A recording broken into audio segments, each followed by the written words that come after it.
mwaka huu tamasha linatarajiwa kuwa kubwa, lenye ushiriki mpana, likiwakutanisha mikoa 26, vikundi 28 vya utamaduni, wasanii 30, wajasiriamali 70, vijana takriban 5,000, taasisi za washirika 70, pamoja na wananchi na wageni ambao tunakadiria kufika 150,000.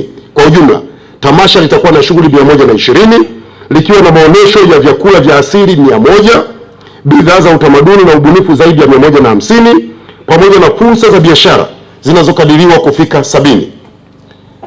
Ujumbe wetu wa mwaka huu ni utamaduni sio burudani pekee, ni utambulisho, ni maadili, ni uchumi na ni fursa. Tamasha la mwaka huu limejengwa katika msingi wa kwamba utamaduni ni rasilimali ya taifa.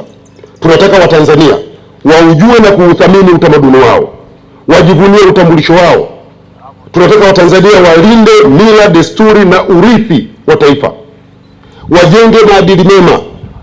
Tunataka Watanzania wathamini utofauti wa tamaduni zetu, watambue utamaduni kama fursa ya ubunifu na biashara, na waendelee kujenga Tanzania yenye umoja na mshikamano. Tunataka pia watoto na vijana wajifunze kwa vitendo kuhusu historia, lugha, ngoma, vyakula, mavazi, sanaa, visasiri, visakare na maadili ya jamii mbalimbali. Kauli mbiu ya mwaka huu katika tamasha letu inasema utamaduni wetu, nguzo ya maadili, uchumi jumuishi na utaifa. Karibu AFCON 2027. Kauli mbiu hii inaweka msisitizo katika maeneo matatu. Kwanza ni maadili, kutumia utamaduni katika kujenga jamii yenye heshima, uwajibikaji, mshikamano na uzalendo. Pili ni uchumi jumuishi, kufungua nafasi kwa wasanii, vijana, wabunifu, wajasiriamali na wananchi kushiriki katika uchumi wa utamaduni wa ubunifu.